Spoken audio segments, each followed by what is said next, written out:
Hey everybody, welcome back to Electric Cafe. Today is day number 11 in my 30 days of reviewing 70s and 80s new age and ambient experimental records.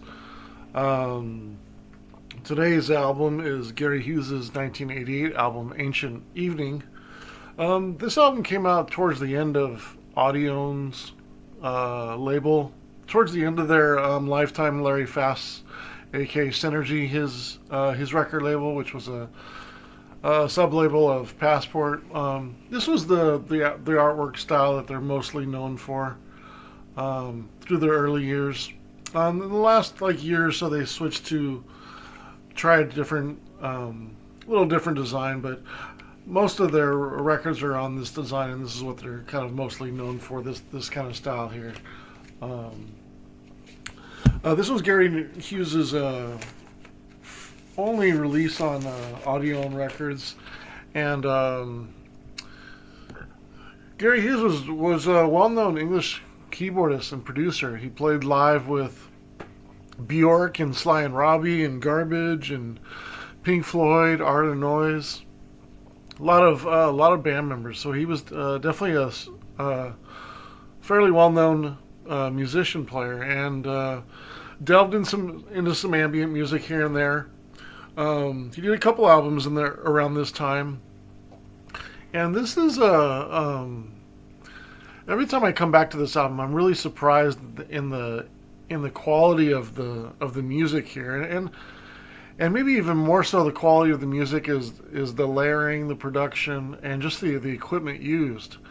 Like the equipment used is it's like a what is what of 80s electronic music. I mean, just listen to this. I mean, if you've never heard this album, just listen to this list of equipment that was used on this. Fairlight Fairlight Series 3 CM1, Emulator 2, Roland Sampler, Yamaha DX7S, Roland D50, Insonic SEQ1, Alpha Juno 1, from Roland, Oberheimer OB8, Korg vocoder, sequencer, Roland F MC500, Fairlight real-time sequencer. I mean, that's just an amazing array of equipment right there. If you tried to buy all that equipment right now, you'd probably be looking at about close to $100,000. Maybe $60,000 to $100,000, somewhere in there. I know the Fairlight would be easily in the $10,000-$15,000 range by itself. Emulator would be $5,000 to $8,000. At least $50,000. But just an amazing, legendary lineup of equipment, and so it just behooves you to check it out just from if you're an electronic music fan and just listen to it because of that. And then on top of that, you'll be probably fairly surprised that this is a really good tribal sounding electronic album. It's a really great balance of organic tribal music and synthetic electronic music. It's just a great balance. One thing I really like about his production is it's delicate, it's peaceful, and a lot of times it sounds like you're in a garden on this album. It sounds like you're in some kind of ancient garden, which Ancient Evenings, the title goes great with it. It's probably an excellent album to test a hi-fi system on. I play it often on my system.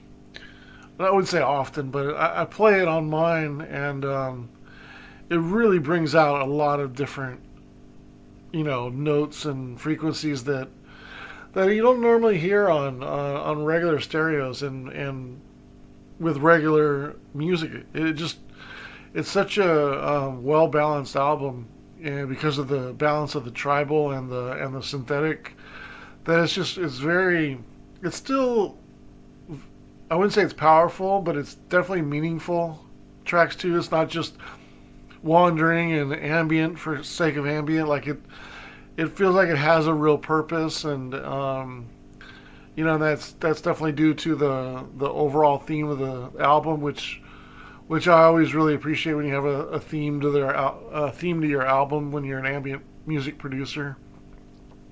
And the thing about this album is the overall is Ancient Evenings, but there's almost like an ancient evening in multiple cultures. Like Dead Sea, track number 2 sounds Japanese sounding. Track 3 sounds jungle sounding. Track 5, Alexandria, sounds Eastern sounding. Track 6, called Trance 7, is like African sounding.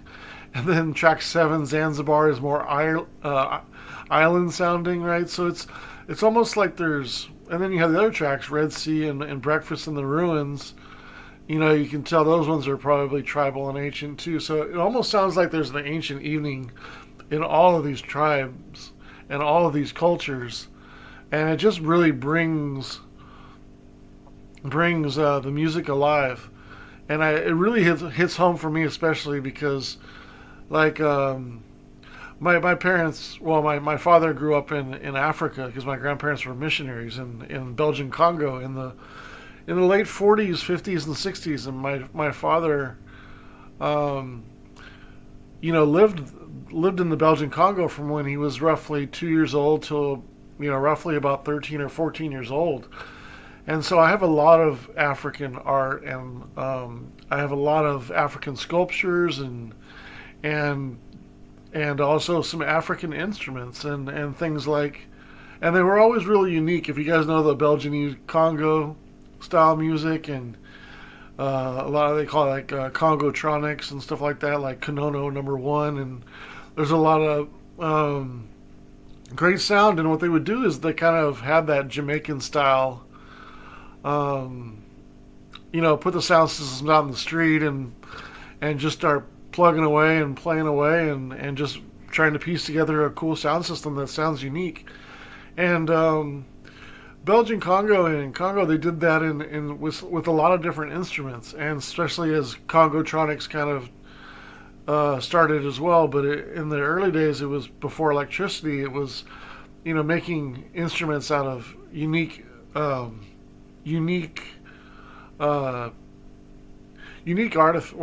artifacts, unique pieces. Like I have a turtle shell that has thimbles on it, and you press the thimbles, and it just resonates with an interesting sound from the turtle shell.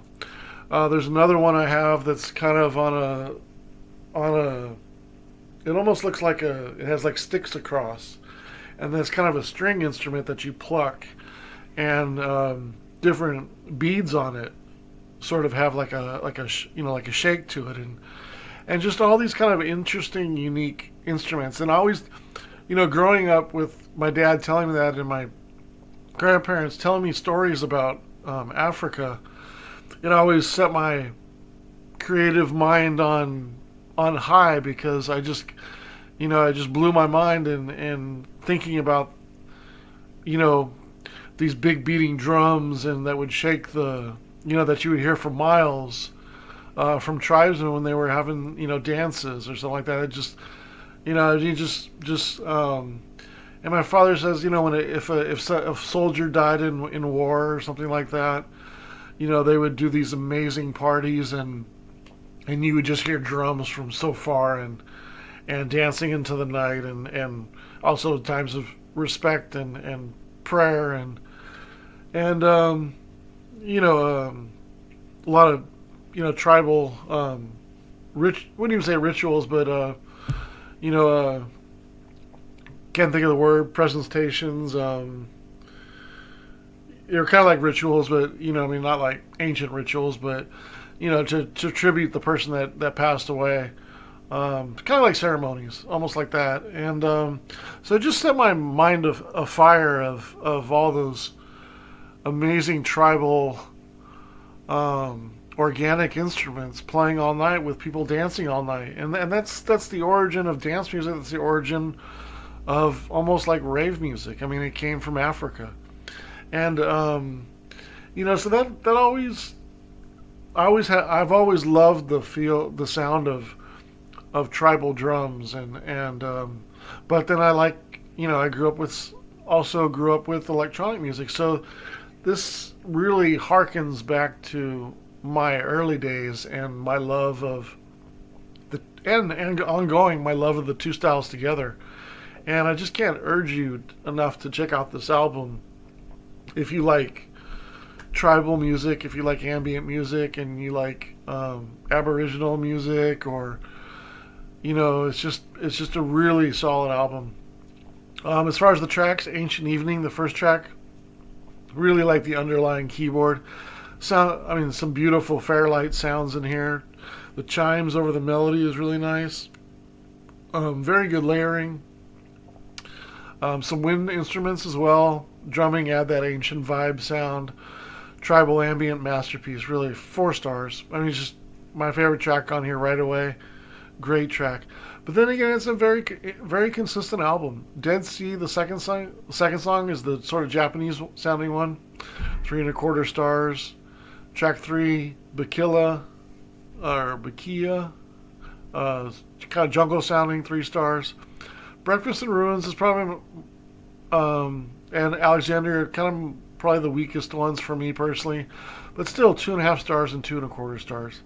And then Trance 7, really much better, 2.75 stars, and then it ends really solid with Zanzibar, 3.5 stars. Really like the keyboard and the sound and the bass line.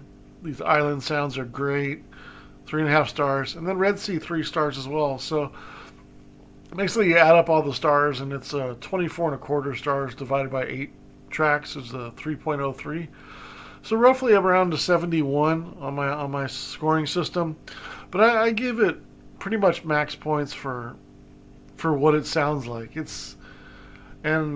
gave it a 76 of 100. If you like, I don't know. It's I don't know if he took like it's almost like Harold Faltermeyer is doing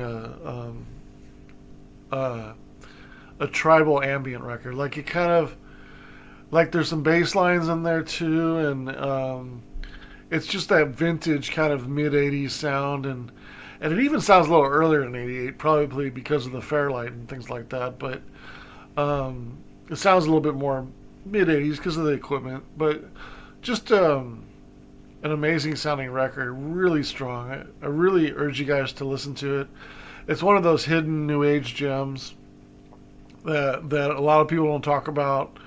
But this is a great example of organic, synthetic, new age music. Really, it's just a great balance. And if you have a hi-fi system, can't urge you enough to get a copy online, because there's still copies fairly inexpensive online. And audio records, their vinyl pressings are very quiet, very nice.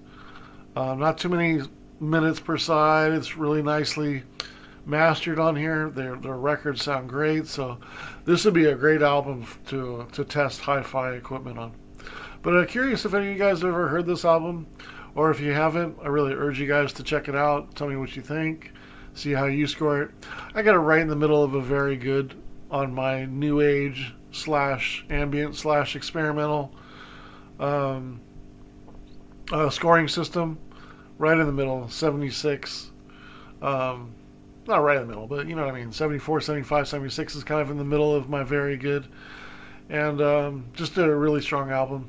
And I'm looking forward to checking out his other couple albums around this time.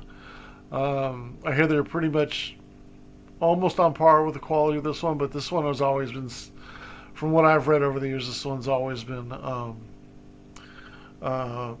one of his better ones. And it's funny I'm doing this channel because it allows me to, I totally forgot sometimes I had this album, and I hadn't played it in a few years, and I got a chance to play it. Now I'm really excited to maybe even go buy one of his other copies of his other records.